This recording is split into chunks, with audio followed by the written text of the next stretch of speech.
Hello and good morning, students. Welcome back to the online session class of social studies. So this is the last part of the chapter, and in this part we are going to revise all the topics we have covered this week.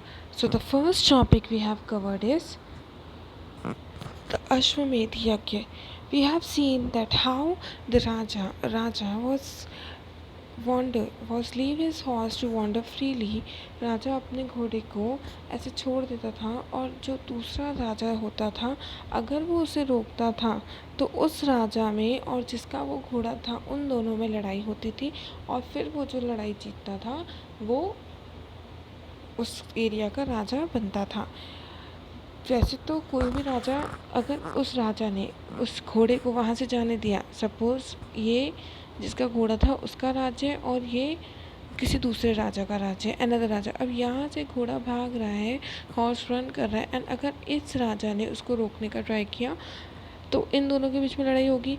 और अगर उसने try नहीं किया, उसने simply इस घोड़े को यहाँ से हॉर्स को पास आउट होने दिया, तो इट मीन्स ये मान चुका है that this Raja is very powerful और उसको लड़ाई नहीं करनी है। इसमें हमने देखा कि काफ़ी सारे लोग स्पेक्टेटर्स के फॉर्म में आते थे, ऑडियंस बन के, जो इन दो राजाओं की लड़ाई देखते थे, और जो प्रीस्ट होते थे वो दो राजाओं पे सेक्रेट जल पानी छिड़कते थे, दोनों को जल डालते थे, सेक्रेट वाटर। इसमें जो लो कास्ट होती थी, जो शूद्र, उनको अलाउ नहीं था आने के लिए। द नेक्स्ट टॉपिक इज़ वर्ण। वर्ण में हमने देखा कि 4 important one was there. Number 1 was a Brahmin, second one was Kshatriya, third one was Vaishyas, and the fourth one was शूद्र। सो जो सबसे लोअर कास्ट होती थी वो थी शूद्र, एंड ये तीन और ये वाले ऑर्डिनरी थे। क्षत्रिय मतलब योद्धा जो लड़ाई करते थे, और फर्स्ट वाले थे ब्राह्मण। अब ये कैसे पता चलता कि कौन सा कैसे कास्ट डिसाइड होती थी? तो जो ब्राह्मण्स थे उन्होंने कहा कि जो कास्ट थी वो डिसाइड होगी बच्चों के बर्थ पे। अगर ब्राह्मण जैसे जिसके मदर और फादर दोनों ब्राह्मण हैं, तो अगर उनका जो बेबी होगा वो भी ब्राह्मण कास्ट का ही कंसिडर होगा, एंड इन केस अगर उसकी मदर फादर शूद्र हैं तो उनका जो बेबी होगा वो कंसिडर किया जाएगा एज अ शूद्र। So this was in the वर्ण।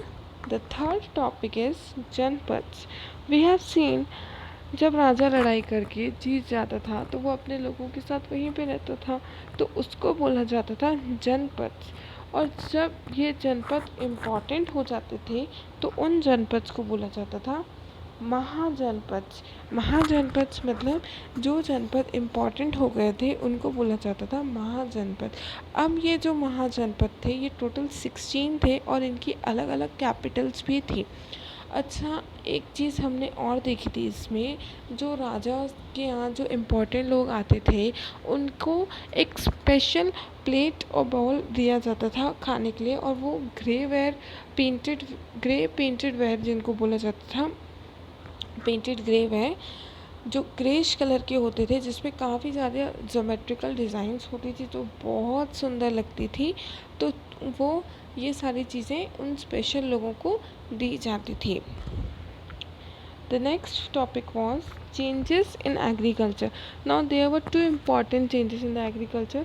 The first one was that the use of plowshare was used, and the second one was that the saplings were used instead of spraying the crops with the hands.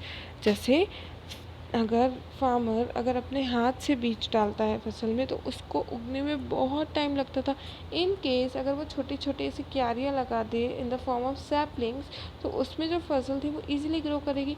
और जो farmers थे उन्होंने plough share का use करना start किया था। This part is called plough share and this one was called plough shaft. The second last topic is Magadh. Now Magadh एक बहुत इम्पॉर्टेंट रीज़न था। इसके दो मेन इम्पॉर्टेंट राजा थे that was Bimbisara and Ajatashatru.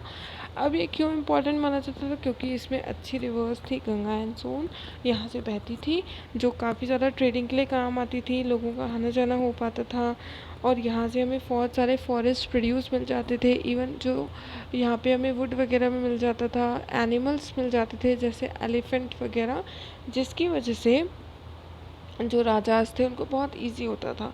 और ये जो अजातशत्रु और बिम्बिसार थे, इनको कोई भी हरा नहीं सकता था, because they were important rulers. एक बार मैक्लेडोना जो यूरोप से आया था, उसने ट्राई किया था उसको पूरे विश्व पे कंट्रोल करना था।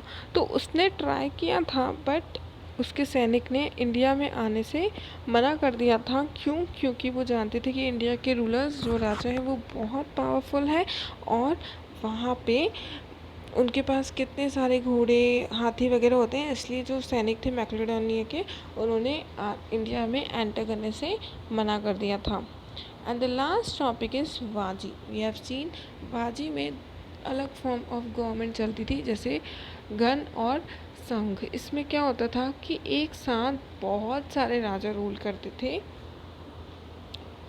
बहुत सारे राजा रूल करते थे, एंड उनके जो भी डिस्कशंस होते थे वो एक साथ करते थे, डिसीजंस लेते थे, और साथ उनकी एक असेंबलीज होती थी जहाँ पे ये लोग सब इकट्ठा होते थे, एक जगह जहाँ पे ये लोग सब इकट्ठा होते थे, और जो भी डिस्कशन करना होता था करते थे कि आगे in future what they have to do and what are their decisions. तो ये सब वो करते थे।